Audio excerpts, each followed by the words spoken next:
Excitement to get back out there. I never take it for granted every time I get an opportunity to play another season. Prove everybody wrong is my #1 goal, and we can hang with the best of them all year long. I'm not playing not to win a championship. I'm not playing to be second or third or fifth. Lace your boots up and get to it. Don't call it a comeback or return. Every journey needs a new beginning. Rookies to vets, it's all depending on who's defending. Another exciting season of NBA basketball. Let's go! We return, we gon' turn the page, turn it loose. When it's my turn, I turn the pudding into the proof that they need to believe and give them one more jam. Let's return to their regular scheduled program. Doncic pulls up. Here's Davis, 4-3. Anthony Davis!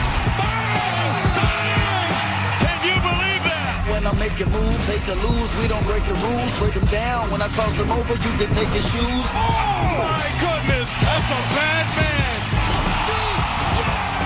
Your mind if you ain't tuned in, my grind is tuned in. Came through the metro booming, know that he gon' flush it, so you better move it. You cannot stop him. Hate it or love it, I'm too rugged. I guess I'm a walking bucket. Made it happen in the bubble, but funnel. But now we laughing, going home to where the fans be. The finals with my plan seat. It's the return. This is what we've all been waiting to see. We going home.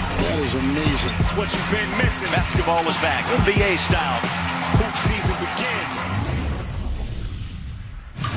Well, it's great to see that face, Steph Curry, back on the court. It's the start of the 2020-21 NBA season. Chris Miles here with you on Game Time. And I thought you was talking about me, that face. Nice to see that face. I see the face and the beard. Beautiful to see you here, Coach of the Year, Sam Mitchell. And also our guy, the Hall of Famer, Isiah Thomas, joins us as well. Okay, it's been an expedited offseason since the NBA Finals. Isiah, what are you most looking forward to at the start of this year?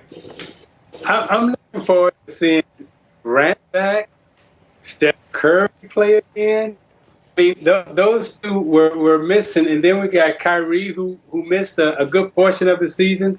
So I'm looking forward to seeing the stars back in action. I'm excited to see what's going to happen, and we didn't see all of them play last year, but having those guys back into the league, having them back on center stage, I'm so excited to watch all of them play again. Yeah, Sam, just 76 days since the finals, and we're getting right back at it. So for teams that were playing late in the postseason, it's a quick turnaround, and a lot has gotten accomplished in that short time. Yeah, Chris, when you look at the season, man, and you look at this quick turnaround, the thing that's interesting to me is Kevin Durant's back. That loaded team that they have in Brooklyn with Kyrie Irving, Durant, Karis LeVert, Spencer Dinwiddie. And then you look at the Lakers. I know everyone was complaining, you know how players are, about the short turnaround, but I find it difficult to believe that the Lakers are going to load manage and they're not going to come out the block trying to defend their championship, because in a 72-game sprint in the Western Conference, if you lose 3 or 4 in a row, Chris, you could be in trouble.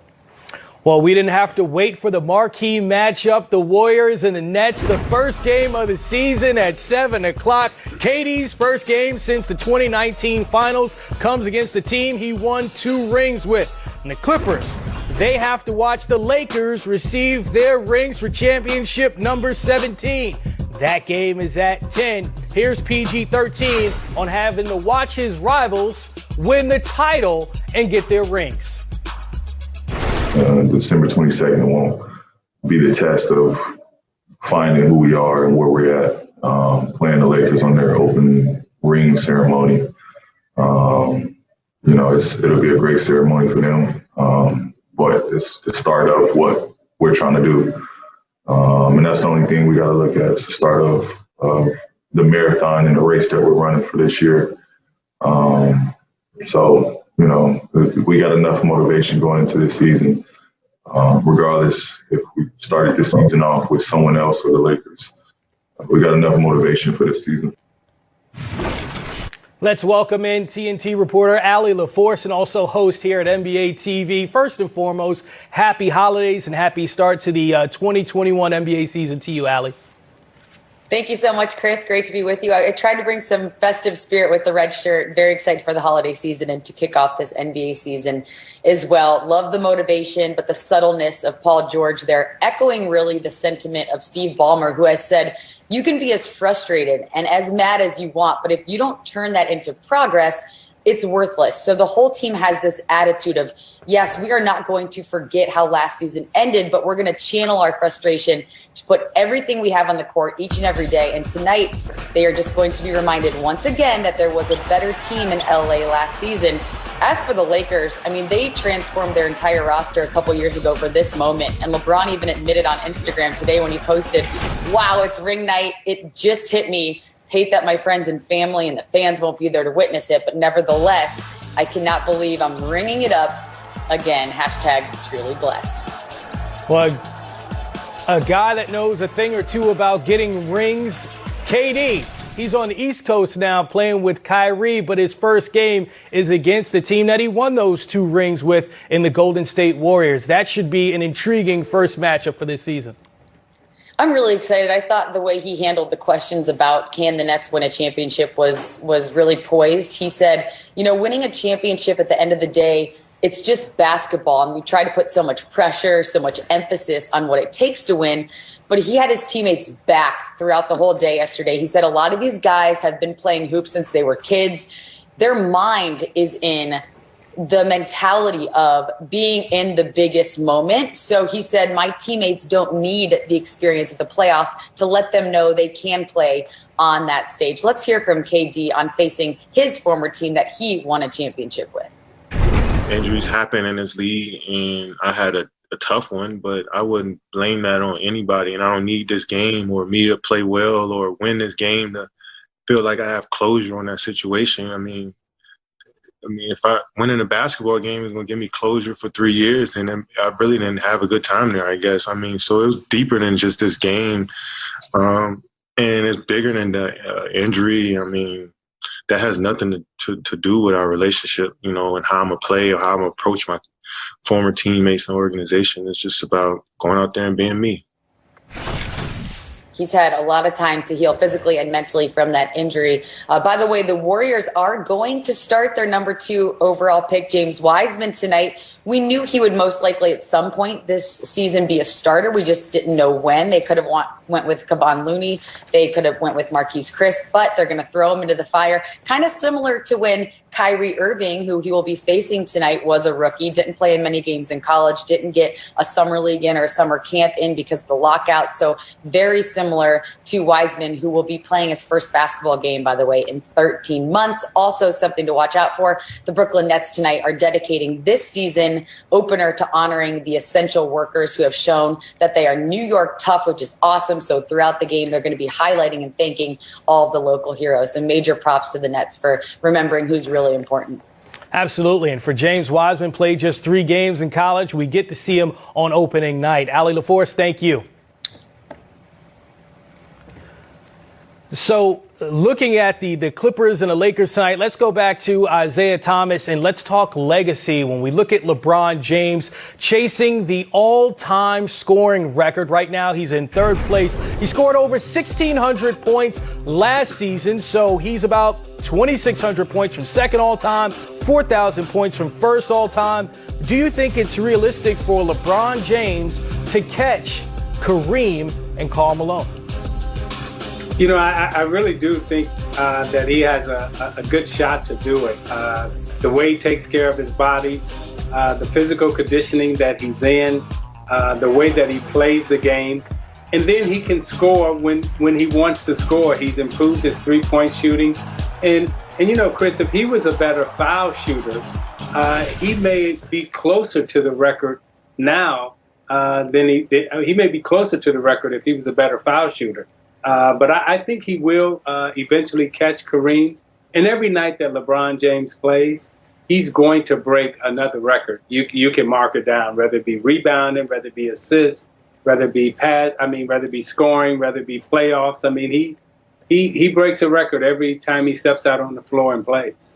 Sam, something that Isiah said last year that came true in the finals, and that's Anthony Davis has to play at an MVP level in the postseason. But Sam, looking at this roster during the regular season, what do they need from AD to repeat as champions, but more so during the regular season? To keep playing at that level, Chris. Look, the more Anthony Davis plays at an MVP level, and he's going to be one of my picks this year, to compete for that award, the less pressure it takes off LeBron James, and you can rest LeBron James. The thing about this 72-game sprint this year for the Lakers and all these other teams, Chris, is that you don't want to burn your team out to finish at a high standard like you want to. So if Anthony Davis can shoulder the load, he's younger, he doesn't have the mileage LeBron has on him. If he can shoulder the load, especially early in the season, to keep the Lakers where they want to be in the standings, and then LeBron James kick in when he normally kicks in the second half of the season, that's going to be the recipe for the Lakers of getting that #1 seed, because we realize that #1 seed in the bubble was one of the main reasons why they won the championship. Sam, also a coaching change for the Clippers, that is, and Tyronn Lue coming in as the new head coach. They also bring in Luke Kennard and Serge Ibaka. Did the Clippers get better in the offseason? I think so, man. Everybody's talking about losing Montrezl Harrell, 6 man a year. But when you look at Serge Ibaka, he's kind of the new modern-day center, the guy that can still protect the rim, a guy that can switch out on defense and keep guards in front. Oh, yeah, and the guy that can sit down and knock down threes. And then you look at this signing Kennard to a new deal, a guy that can knock down shots. So, to me, the Clippers are as loaded as they were last year. They have a deeper team. They have a better team. And losing last year in the playoffs the way they did, with all the criticism that they have taken, is only going to make them come closer together, make them more focused. And tonight, when they watch the Lakers get those rings, it's going to add fuel to the fire. You know, Zeke, Sam brought up a very interesting point. When you look at how the Clippers season ended, they were ahead 3-1 against the Nuggets in that series and essentially imploded. I mean, for a team to try to come back from that, how difficult is that the next season to have that mental fortitude and put it together? You know, it's going to be tough for them to come back from that mentally and spiritually. Even though they've made a lot of changes, it's a new start with a new coach. The mental aspect of being that close and then losing the way they did, and then having so many changes, and everybody has gotten a little bit better. It's going to be interesting to see, how Kawhi bounced back, how Paul George bounced back, because these two are really the key. You got an experienced coach in Ty Lue now, who's sitting there, who understands how to win. Conditioning was a factor for them last year. Will they commit to conditioning? Will they commit to doing all the little things that makes you a champion? It's not necessarily your talent. It's not necessarily your skill. It's the things that you do away from the court. It's your daily habits that makes you a champion. And will the Clippers individually